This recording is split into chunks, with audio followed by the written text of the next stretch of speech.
Rob, congratulations, of course, for an incredible victory by you tonight. You've been working so hard to get to this moment. I imagine you haven't had much time to sit down and reflect yet, but can you just tell us what the emotions are like having finally earned this belt? It's pretty good to start with. It's an accumulation of a lot of effort from a lot of different parties. I have the best team in the world. I've said that every fight, and I truly mean it. Henry Perez, Alex Prates, and Fabricio Whittaker. Those three guys you see in every fight, and they're always with me. They're very smart. They got me through this fight. This fight was very hard for me, but I have a lot of team back home that don't get a lot of credit and don't manage to get over here with Justin Feschel, Justin Lang, Stu McKinnon. Those boys really look after me, and there's I have the best team in the world. I've said it before.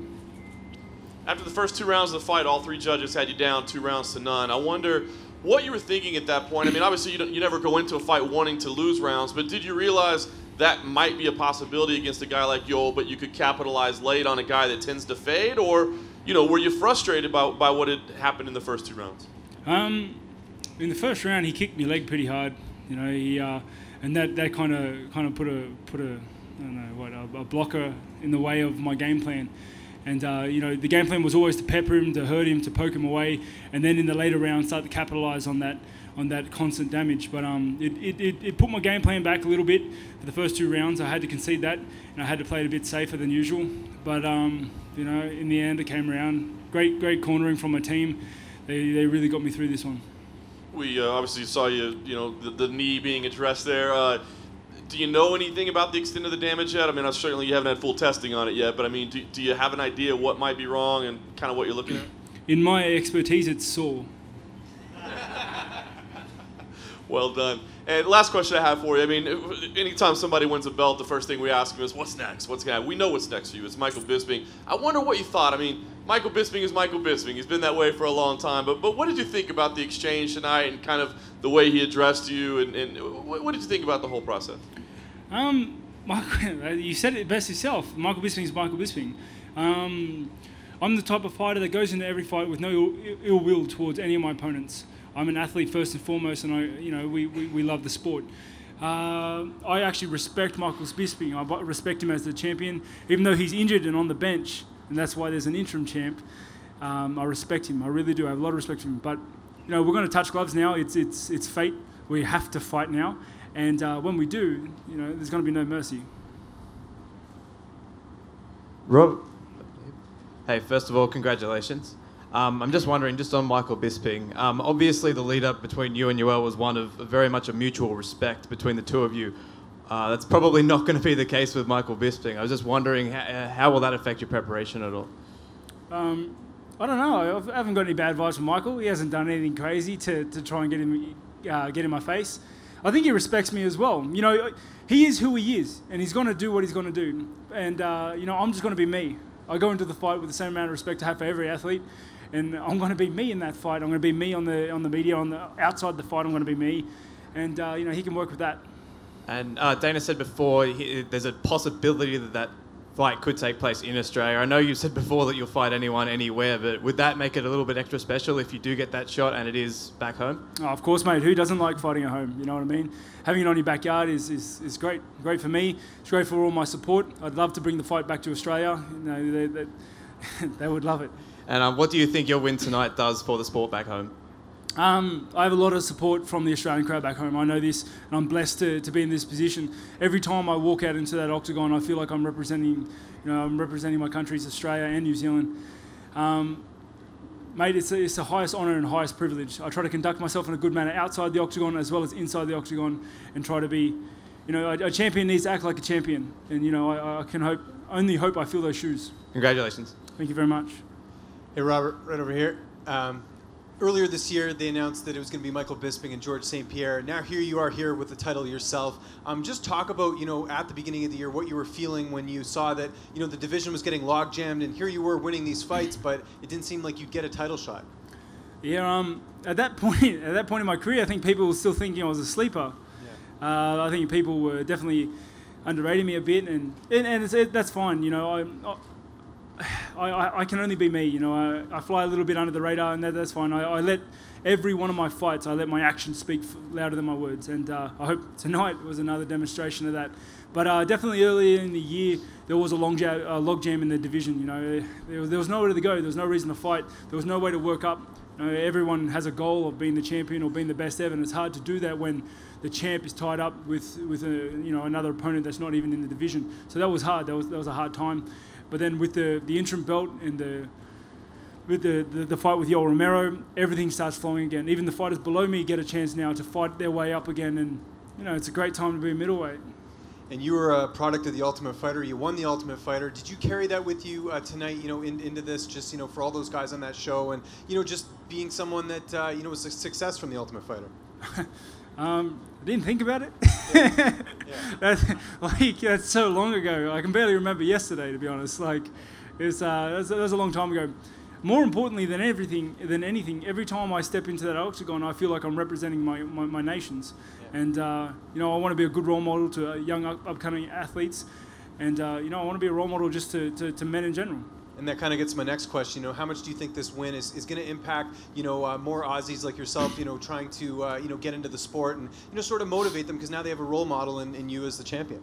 100%. I got here training at home with my teams at home. I do all my training out of Sydney. It's a bit of an urban myth that you need to travel to these major camps to get all their work done. There's a lot of other fighters now doing it and getting the spotlight they deserve. But I do all my training in Sydney, and I have the best team in the world, and I've said that, and now I've proved that. So, for the Australian crowd at home, it can only benefit them. We have the talent, we have the potential at home to do what we need to do.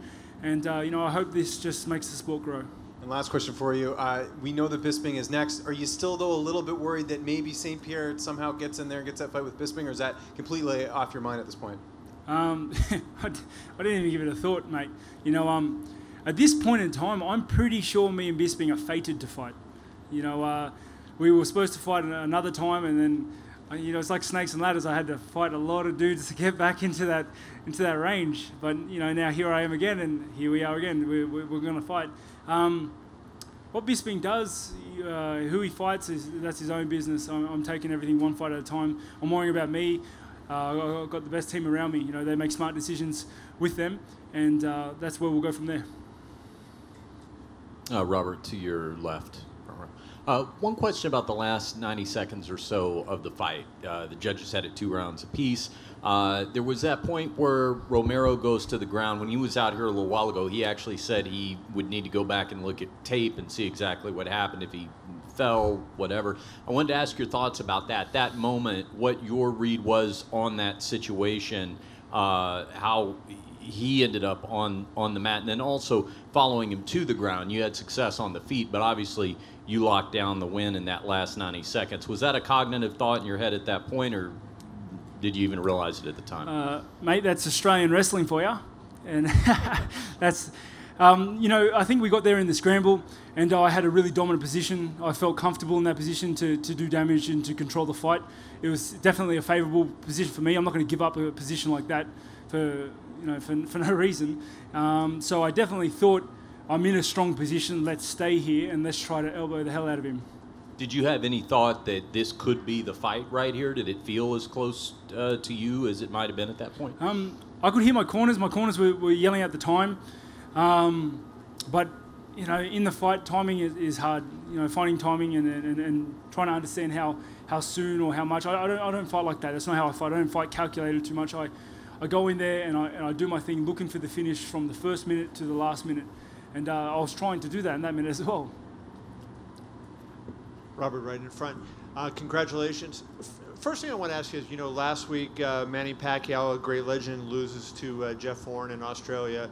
So Jeff Warren wins the title. You come back and do this. I mean, did you take anything from that fight? Did you see that fight? Do you know Jeff at all? And was there anything that you could take from his success over a legend like Pacquiao that kind of give you a little inspiration? It must be those Aussie shovels, huh? No, but all props to Jeff Horn. He put his heart out on the line and fought a really good fight, a hard fight. And I hope I did the same tonight. I went out there, I put my heart on the line as well. We dig deep, we train hard, and we get the job done. I guess when you see that, does it make it more real for you? Like, hey, he was a 10-1 underdog or whatever, and he comes back and wins. Does it make it real? Hey, if I follow my game plan, if I do what my coach has told me to do, this is real. I can win this. It's like, did it feel more tangible when you saw that at all? To be honest, mate, I was fighting Yoel Romero. There was not a second of attention or focus I could deviate for him. Every thought of every day went into fighting Yoel Romero. That was, I was preparing for a war with one of the most dangerous dudes in the world, and I don't have time to think about any other fight, or any other fight. Unfortunately, I stayed in the media loop, and some of my coaching team told me about the results, but mate, I had all systems go on Yoel Romero. And I just want to ask you about the pain in your leg when you were throwing a lot of kicks, and when you're bracing off that. I mean, how much did it hurt? Did you actively feel it, or was it your adrenaline going? You didn't feel it till later. The first 2 rounds were pretty rough. You'll notice I don't throw any left kicks, so yeah, it was rough. But I think this was a really good fight for me at this time in my career. I'm young enough to make adjustments. I had a hard fight. I had trials I had to get through, and I can only come out of this stronger. I'm going to go home like nothing's changed. I'm going to get back into the program and just plug away so that the next time you see me step into the octagon, it's a better Robert Whittaker. Hey, Robert, to your left. A little bit back further. There you go. I may have heard you incorrectly, so please correct me if I'm wrong on this. It was loud in the arena. Did you say that you had suffered the injury in camp, and that you thought it was 100? You said something about it being 100% tonight, but then. Mate, I'm not too sure. Like, even if it could have been absolutely perfect, but he stomped it so hard. Like, I could have had the absolute pristine knee, and then he stomped it, and then it wasn't so pristine. So.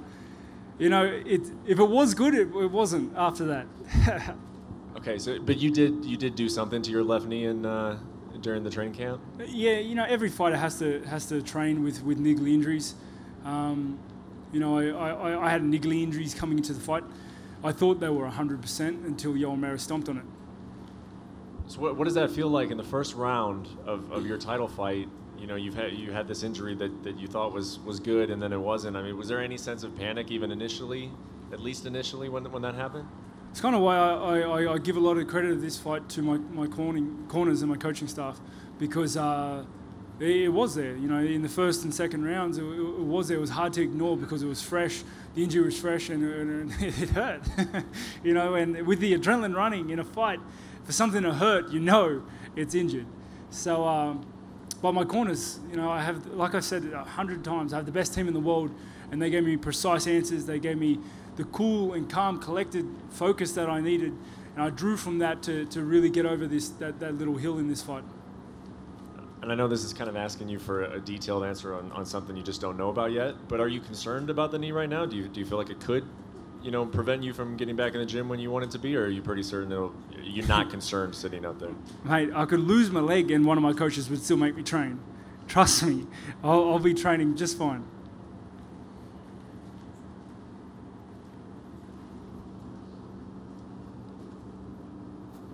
Hey, Robert, congratulations. Just had a question about your hand, because you thought that you had injured it after the Jacare fight. Yeah. And I know this was a big opportunity. How does it feel after the fight tonight? My hands? Yeah. They're a little sore. That's the thing with throwing them at people. Sure. But I have a really good rehab system back home. I have a really good coaching staff, and we make sure that we train our out season like rehab as much as the in season. But you don't think that you re-injured it or broke it or anything like that? Not my hands at this stage, no. Okay. And would November seem like too soon for you, considering you fought in April and now in July, and that would be in 4 months? Does that seem like it would be too soon to come back? I haven't given it much thought, to be honest. Like, this is all real fresh. I said to a lot of interviews before the fight that my calendar year really literally ends before I fight Romero. And the problem with that is that I'm not prepared for any answers afterwards. So looking at things, I have a bunch of little niggly injuries I have to get over. And the 4 month span seems pretty short to get over it, especially with my knee impacting the fight the way it did. So I'm going to have to go home, see the doctors, see what they say, and get a proper medical opinion before I can make any other decisions. And just one more. Sometimes in the past, we've seen people win the interim title and not even want to wear it. They want to wait for the real belt, the official belt, if you will. How do you feel about that belt? We've seen other people, like Conor recently, say, this is the belt, I'm the champion. Where do you fall as far as the interim belt is concerned? Mate, I had to fight a 5-round war with Yoel Romero. I think if you fight a 5-round war with Yoel Romero, you deserve a medal of your own. Because that dude is an absolute, he's one of the most dangerous people on the planet. No one wants to fight him, and for good reason. So I worked hard for that belt, for that bit of shiny metal there. And, that's what that is a symbol of, that I am now the #1 contender while the current champ is on the bench. I'm filling his seat at the moment. I'm taking on the head honchos, I'm taking on those killers, and then I'm taking on the responsibility of being champion. Thank you. Congrats. Thank you very much.